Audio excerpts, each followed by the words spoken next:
All right, everybody, let's get this party started. The moment you've all been waiting for. I know you've been putting up with ancient Greece for like 12 straight weeks, and you're like, when are we going to get to the mighty Roman Empire? Well, the time is here, so get excited. Welcome, class, to Classics 160D2, Classical Mythology, and today's lecture 13.1, Roman Mythology, and in particular, the founding of ancient Rome. Let's see what we got on the docket today. All right, a few announcements and recap. I bet you can guess what they're going to be. We are going to talk about a few of the influences on Roman mythology. And then we're going to go through kind of two different stories. One in particular about the founding of the city of Rome itself, and then another one about the 7 kings of Rome. And what we're going to see is this kind of tie into what we were talking about last week with kind of female heroines as analogous to historical heroes. We're also going to see here mythology intersecting with history.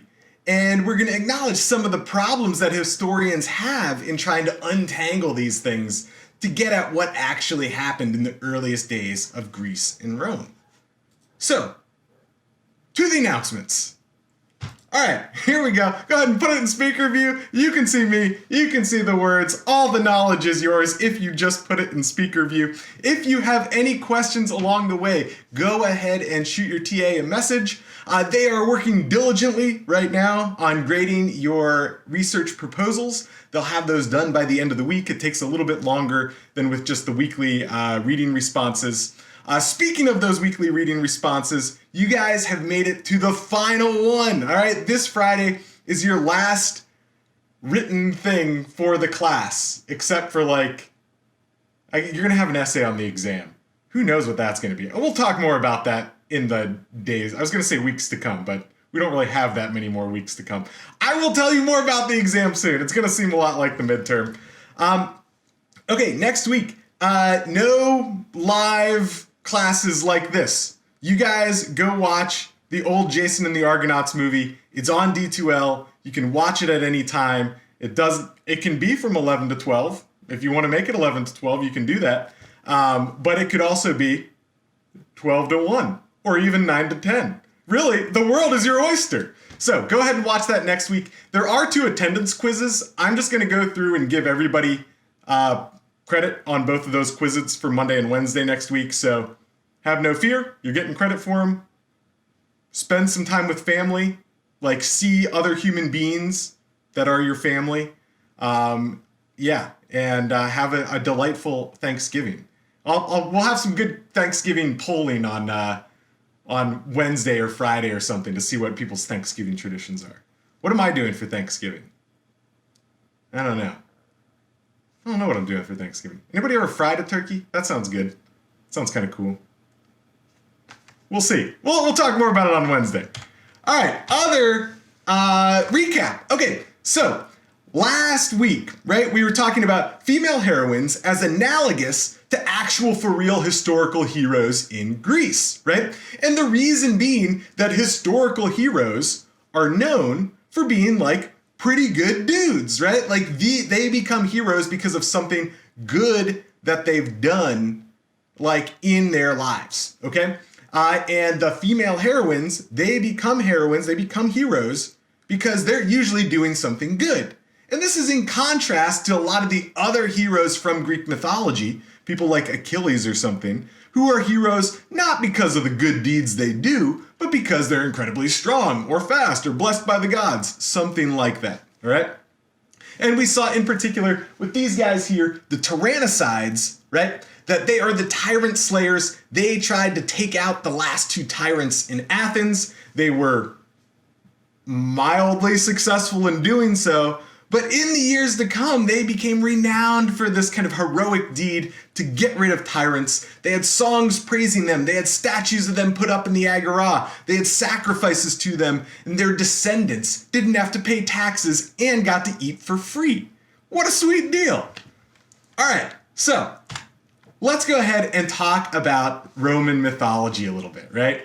I know it kind of gets the short shrift in this class, and in large part, right, when we think of Roman mythology, this is what we think of, right? We kind of think of Greek mythology, we change a few of the names over here. Aphrodite becomes Venus, and Artemis becomes Diana, and Athena becomes Minerva, and it's kind of like a copy and paste sort of thing, and then like change the words to make it your own, right? And I guess my point today is that's only somewhat the case. Like, yes, the Romans were undoubtedly influenced by the Greeks in terms of religion and mythology, along with other things, but they also had influences from other areas, and in particular, the Etruscans, who we're going to talk about later today.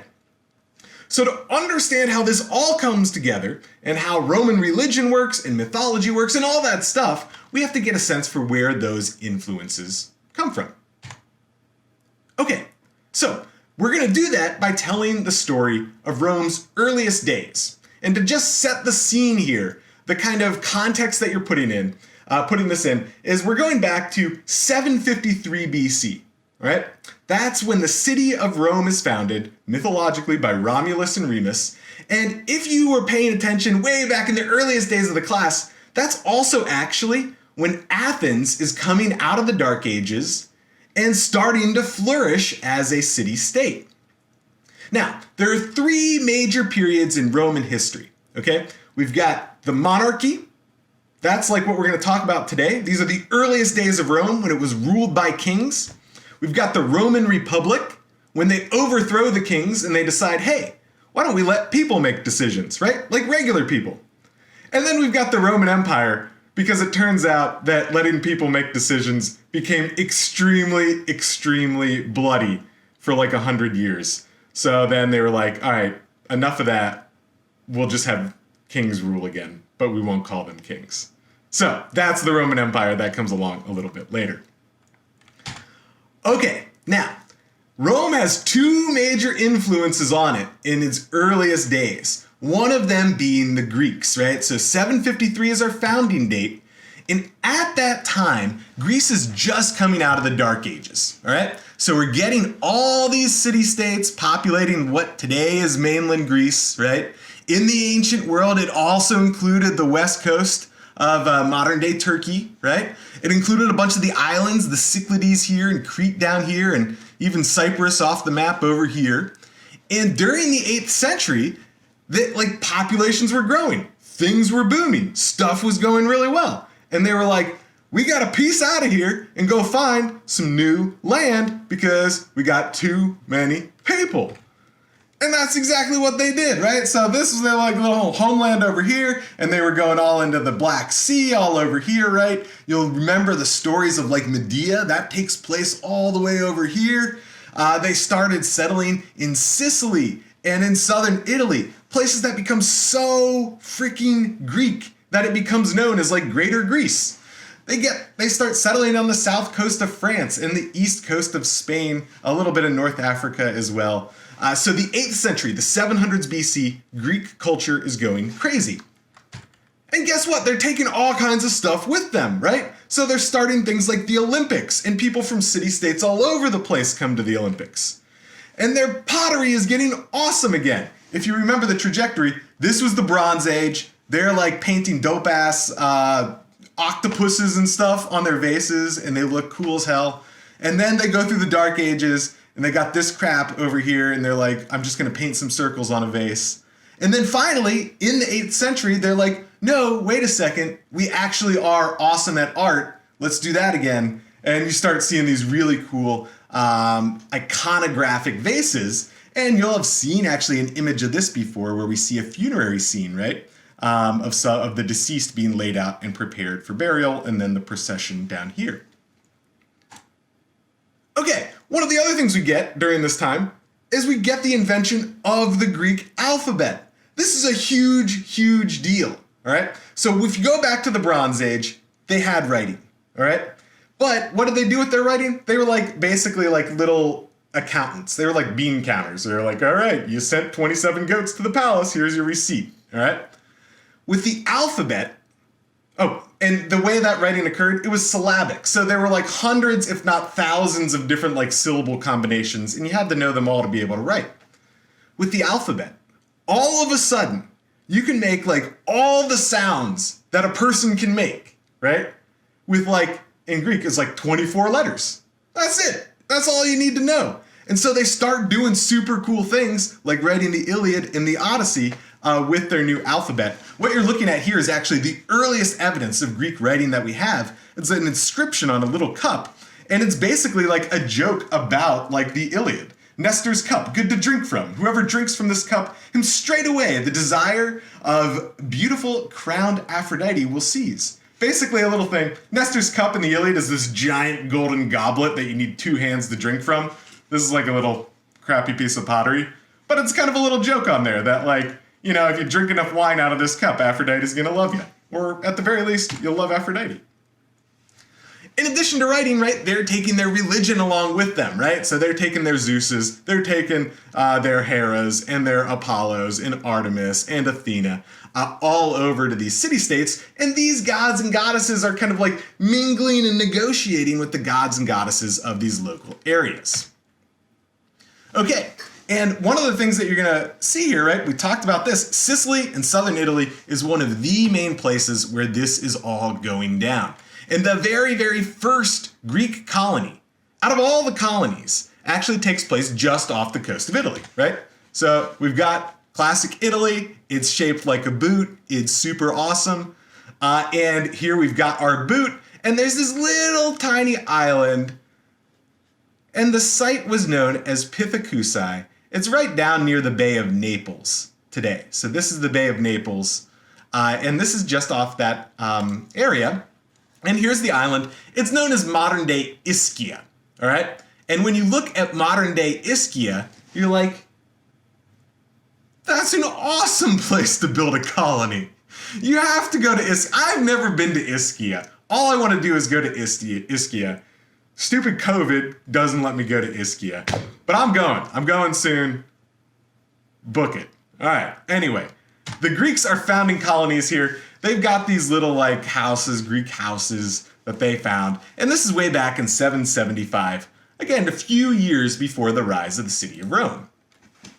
Now, when we see what happens here, Greece takes over a huge area, right? Like, look at all these little red dots down here. These are all major Greek city-states. Neapolis, meaning the new city, right? Translated directly, becomes Naples, but that's why we call it Neapolitan pizza or Neapolitan ice cream, because it's Neapolis, the new city. There you go.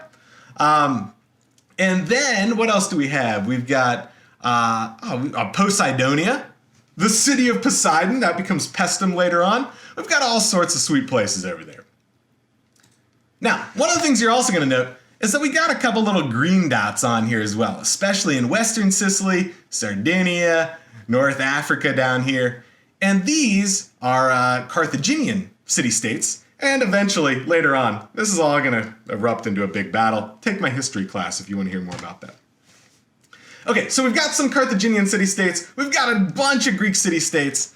And if we look north, we've also got a lot of Etruscan city-states, right? So all over the Italian peninsula, there are all sorts of tribes. The Etruscans are the most powerful, the most socially developed of those tribes.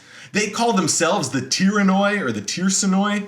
And if you look at the map of Italy, you're going to note the Tyrrhenian Sea, right? Very literally, the Etruscan Sea. Oh, let me get my head out of the way. There we go. The Tyrrhenian Sea, the Etruscan Sea, right off the west coast of Italy.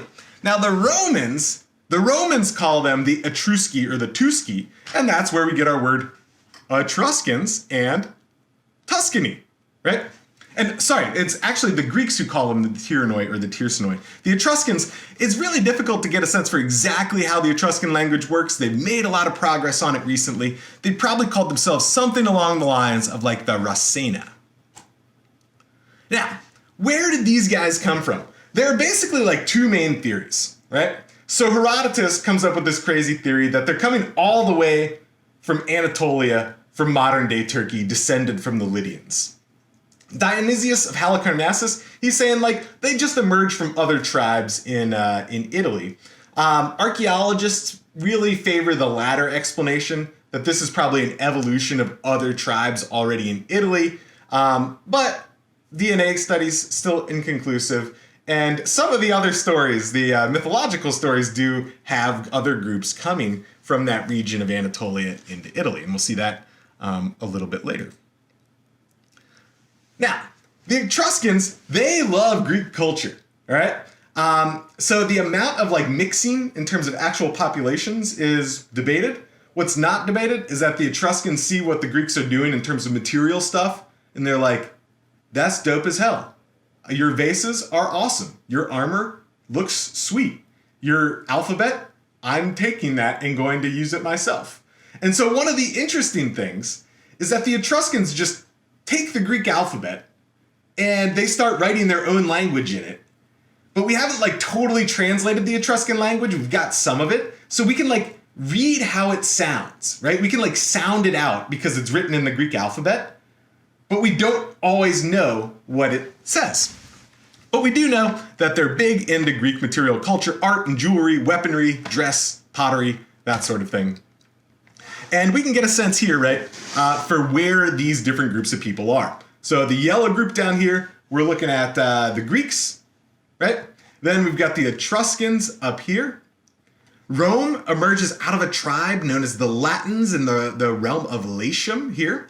And then here's a zoom in of like where all these different Etruscan city-states actually are.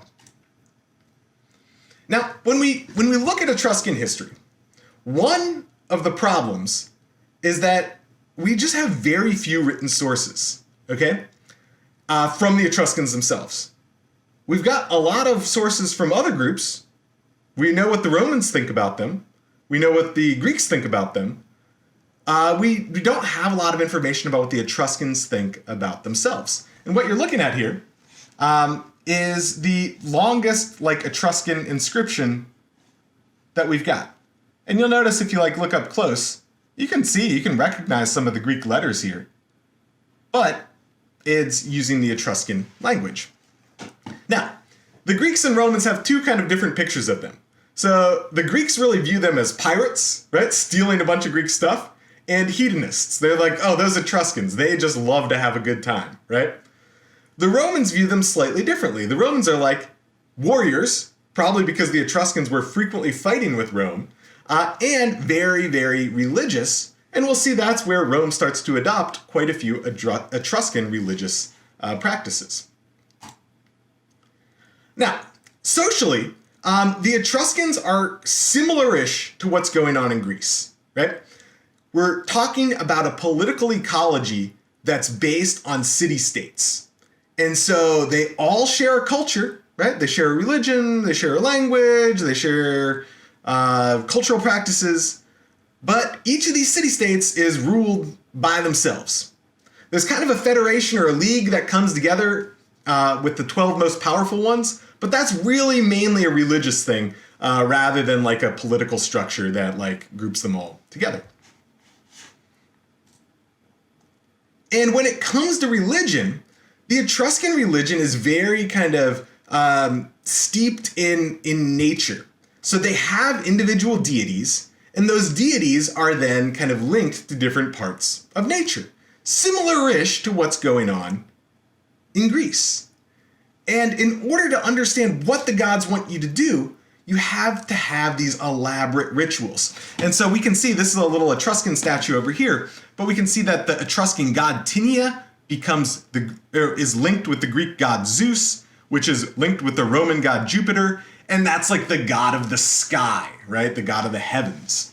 Then we've got the Etruscan goddess Uni, the Greek goddess Hera, and that becomes the Roman goddess Juno, right? And you can see the etymological link. Same thing with Athena, right? We've got Etruscan Minerva linked with Greek Athena, becomes Roman Minerva with an I. So again, linked to the natural world, also meshing together with Greek gods and goddesses, and then becoming something like very closely related to both of them, but kind of distinctly Roman as well. Now, this is one of the coolest things, right? The Romans and the Etruscans, they really want to know what the gods want them to do, all right? And in order to figure out what the gods want you to do, you have to go through these elaborate rituals. And one of the big ones is this process of divination, Okay? And so divination is divining the will of the gods, figuring out what they want you to do. And there's all sorts of different ways that you can do this if you're an Etruscan. So you can watch the flight of birds. We're going to hear that story a little bit later. You can interpret thunder and lightning, right? That would be a pretty sweet job. Listen to the thunder and lightning. You're like, oh, like Tinia wants me to go eat some nachos, whatever it is. Or you can read sheep's livers if you're on the more kind of gross side of things. And one of the coolest artifacts I submit to you in all of like Etruscan archaeology is what you're looking at right here. This is known as the liver of Piacenza.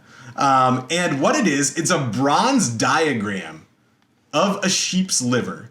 And you can see that it's split into different parts here with different words on it. This is like a textbook for how you're supposed to interpret like the form of a sheep's liver to divine the will of the gods.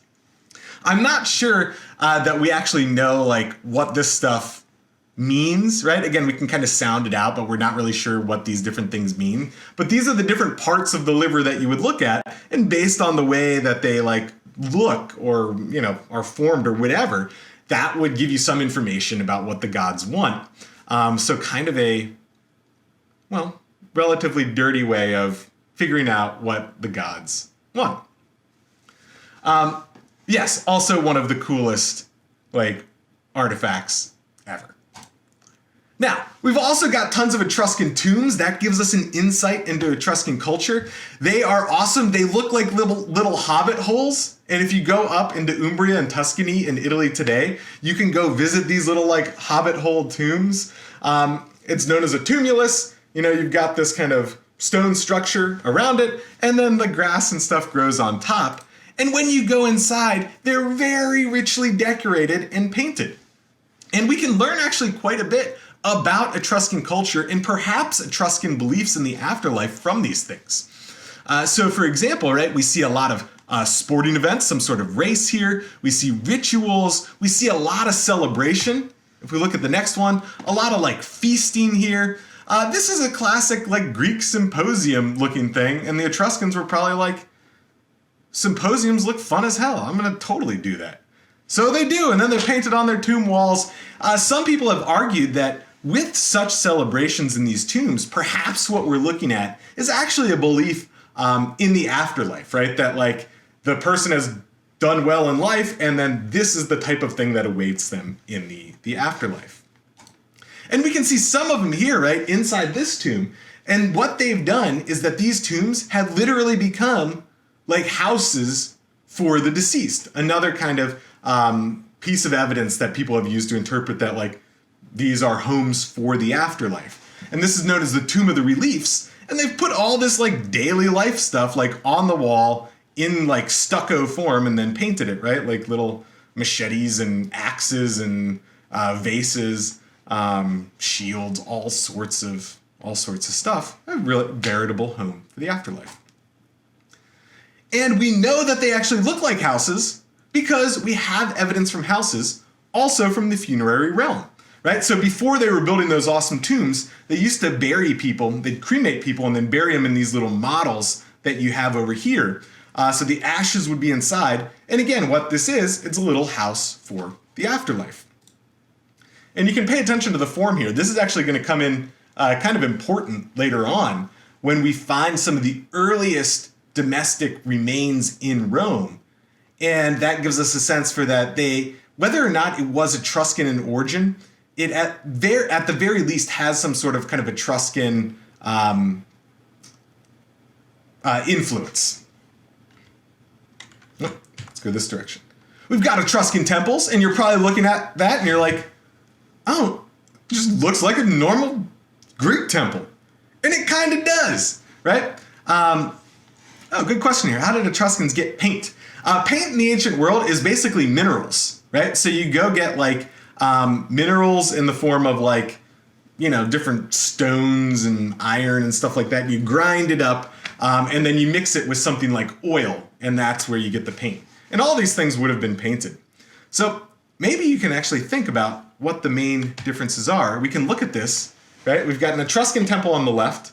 We've got a Greek temple on the right. let's see. Somebody give me in the chat, like, at least, give me, like, some differences between the two. Go ahead and throw a few at me here.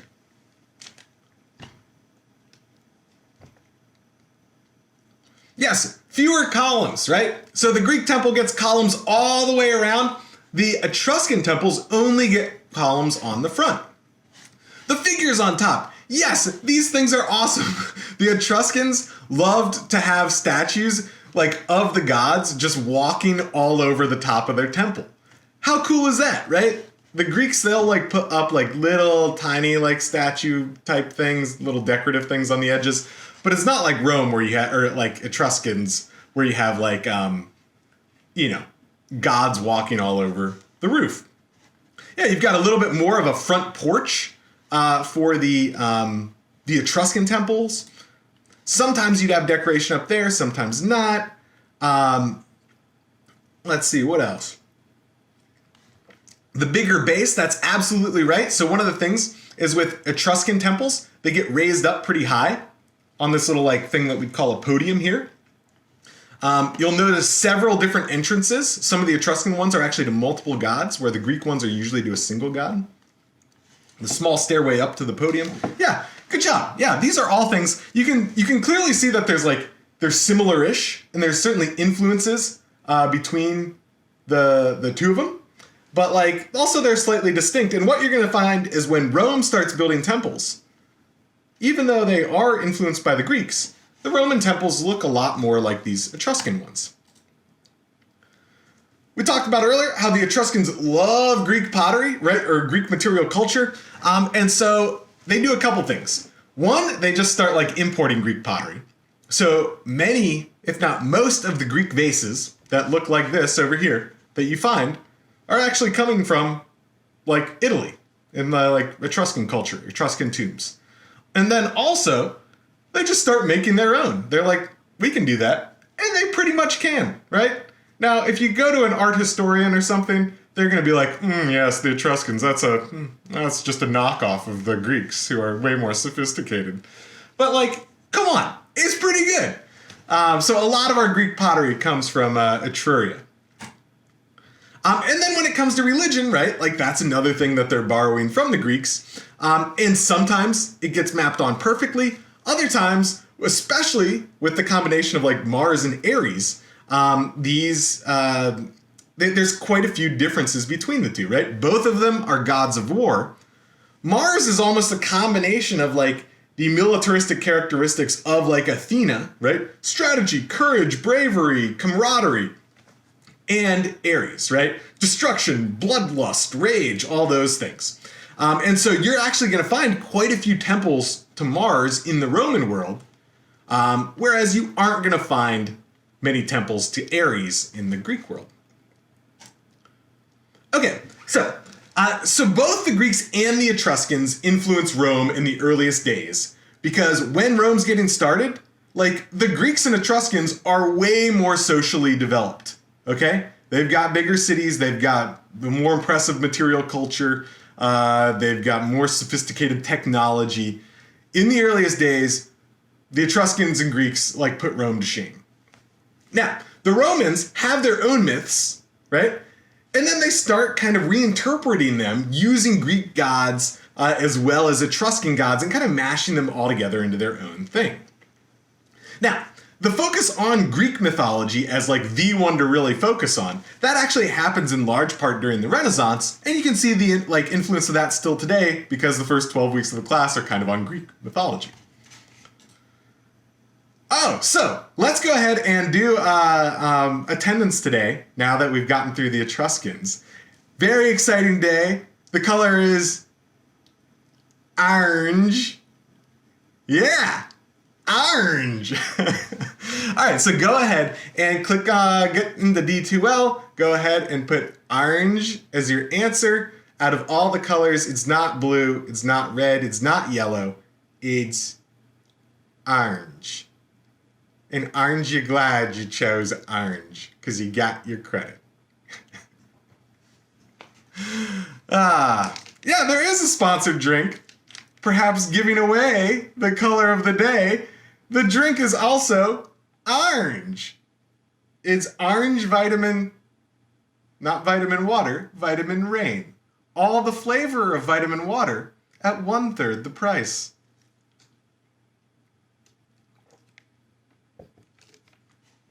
All right, we'll get started in just a second.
All right.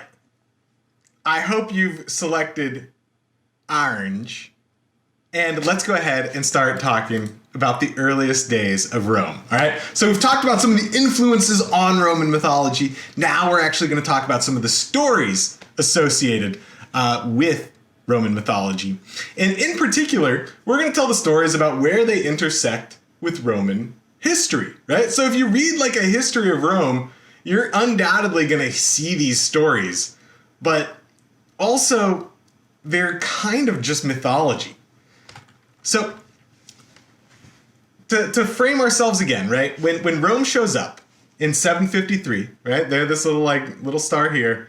This is what Italy looks like, right? There's Greeks and other tribes all the way down here. There's the Etruscans up here, the Celts over here, and all these things are other tribes, right? They're competing with each other, they fight with each other. Nobody gets to be too powerful. The big powers really are the Greeks and the Etruscans that arise. And so Rome, to start, is just a piddly little thing. And so when we think of Rome, right, we think of it looking like this. And this actually comes when you guys get to Rome. One of the things you have to do is go to the neighborhood known as the EUR, right?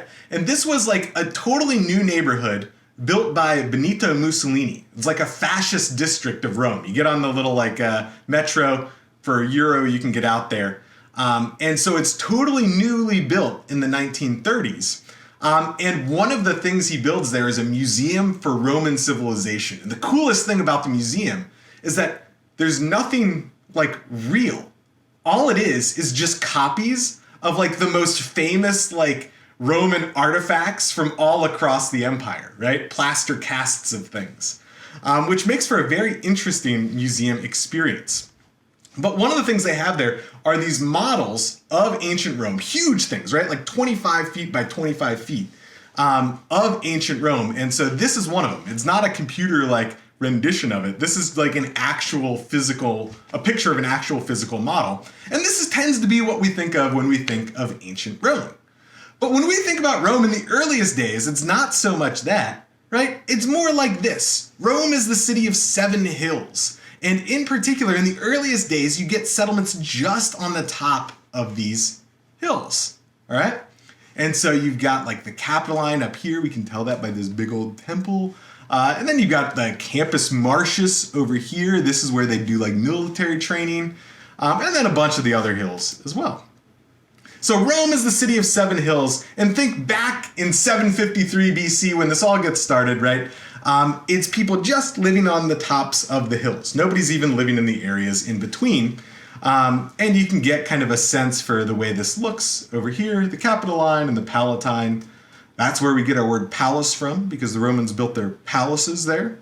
The Aventine, that's the People's Hill. We'll see that in a second. And then the Campus Martius, literally translated as the Field of Mars. That's where they would have done their military training in the earliest days. Okay, so our story begins with what you're reading for this week. No, are you reading it for this week? What are you reading for this week? Does anybody know? Who's supposed to be in charge of this? I don't know. Come on, TAs, get it together. I don't know. You're either reading Livy or you're reading like Virgil. You're reading. Okay, you are reading this for this week. Good. Yeah. All right, good. That makes total sense. Okay, I might contradict myself with that later. Anyway, you're reading some of the Aeneid, right? It's the like Virgil's attempt to build himself an epic. We'll talk more about this later in the week. And one of the starting points for this is our hero Aeneas fleeing Troy. He's a Trojan. Like, as Troy's burning, he's like getting out of there. You can always recognize him because he's got his dad slung over his shoulder and then his little kid on his leg, right? And his dad is actually this dude Anchises, which, if you've been paying attention, and you paid attention a long time ago, made out with Aphrodite, even though he's like a mortal dude, and that's where Aeneas comes from. And that's actually going to become important later on in the story, in actual Roman history, where you get people like Augustus making like little references to Aphrodite because he traces his lineage all the way back through Aeneas. Okay, so Aeneas, right, like Troy is burning, and Virgil is writing this story. He's trying to be awesome like Homer, and he tells the story of like Aeneas, like, you know, sailing all over the place, going through the Greece and the Adriatic, and then around Sicily, and eventually ending up on the shores of Italy. And we'll tell more about that story in the days to come. Now, again, this is set in, like, with the burning of Troy, which, like, if that actually happened, all right, that would have been, like, at the end of the Bronze Age. Think, like, 1200 BC. But somehow, the founding of Rome is in, like, 753 BC, right? And Virgil is writing this whole story in, like, I don't know, like 29 to 19 BC, right? So he's writing about events that happened like 1,000 years before he was alive. So, okay, yeah, so the reading for this week is Virgil. Good. Yeah, so one of the difficulties we have in figuring out what's going on with Rome in the earliest days is that, like, the dude who's telling us about it is, like, writing 1,000 years after it happened. And that causes some serious problems. So how do we get there, right? How do we get from 1200 BC with, like, Anchises, or Aeneas fleeing Troy with Anchises and his son Ascanius, or Iulus, and then 753 BC with the founding of Rome? Well, we start out, we get like a biblical kind of thing, right? Like Aeneas has a kid who has a kid who has a kid who has a kid who has a kid who has a kid who has a kid who has a kid who has a kid who has a kid, and eventually, they don't have a lot of pictures of Numator and Emulius on the internet, so these are the ones I could find. But you get this guy, Numator. What a weird looking dude. Numator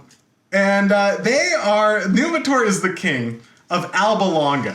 They also don't have a lot of great maps of the earliest days of Rome, so Here you go, right? And Alba Longa is this little town next to Rome. Rome doesn't exist yet, all right? It's not 753. It's a couple of years before 753. And this guy, Numator, is ruling Alba Longa.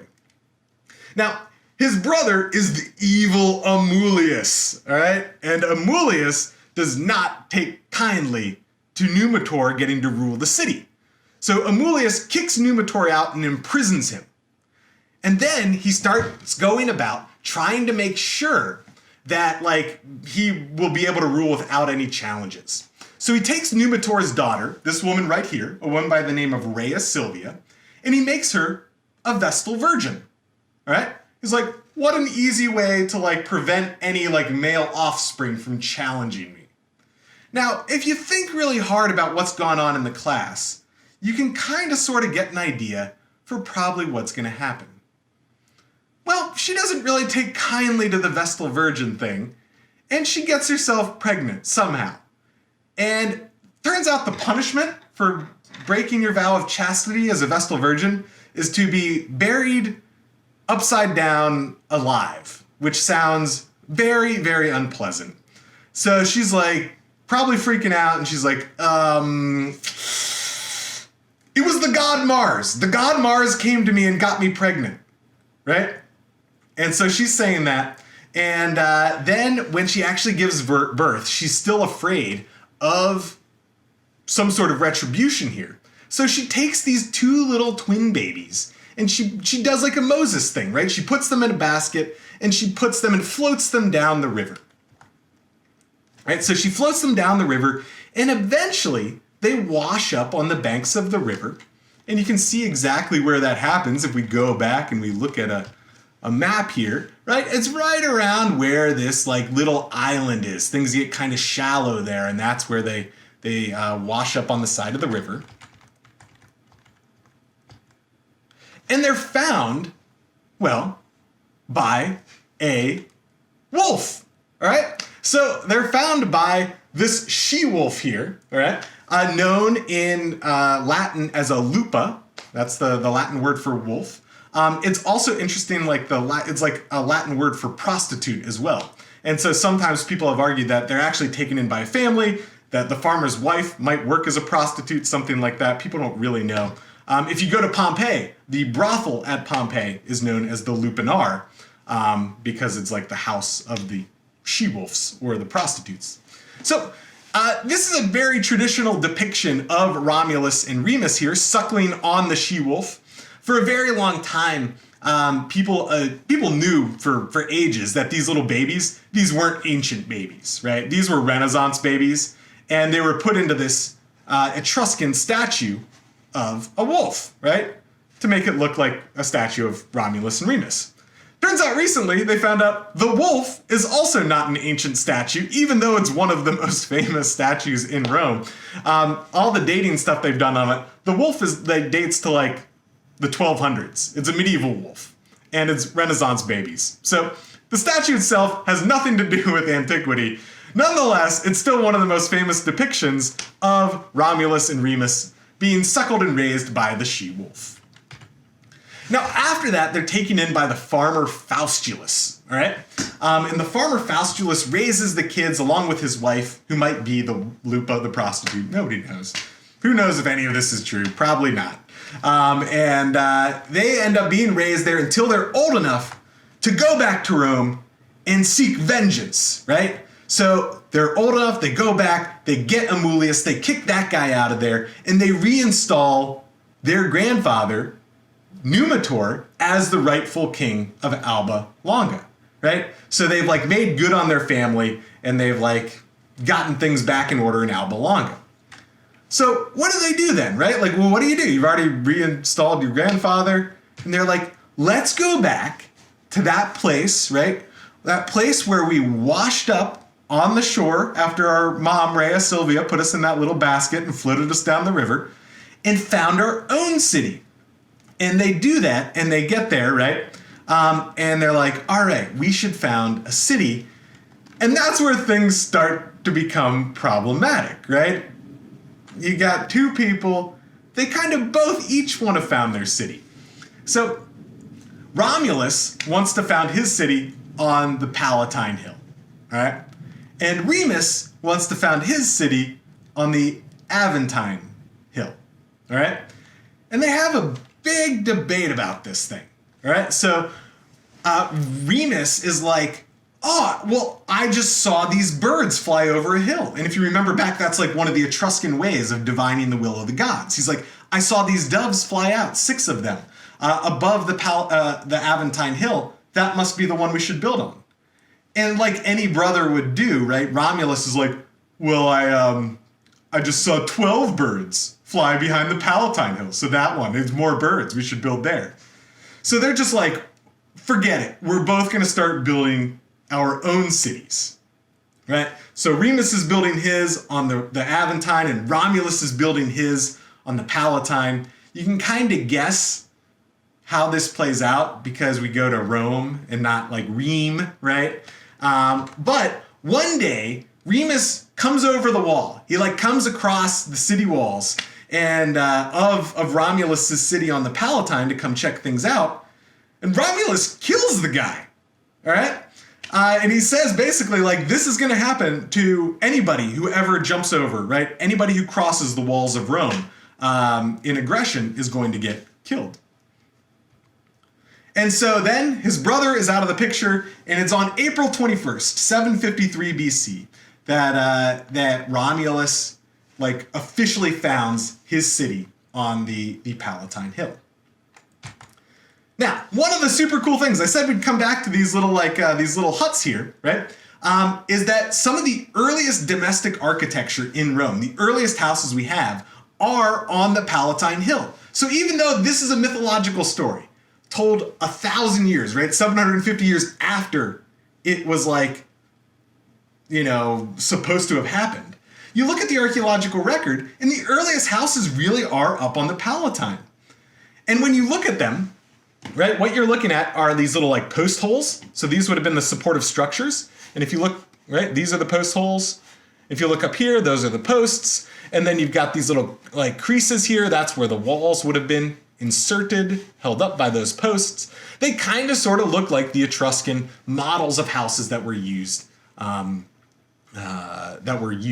the burial process.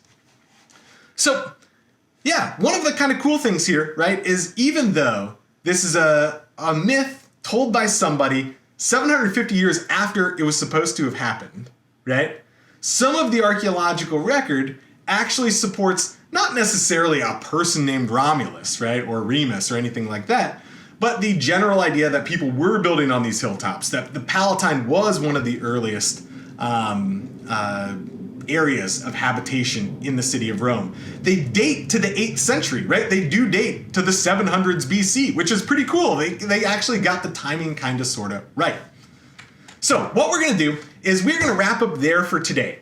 On Wednesday, we're going to talk about some of the other historical kind of mytho-historical narratives with the 7 kings of Rome, as well as the legends of the early republic. And then Friday, we'll actually talk about Virgil and the Aeneid, and kind of the story that comes out of that. So look, have a great couple of days, guys. I will catch you Wednesday, and I will see you then. Bye, everyone.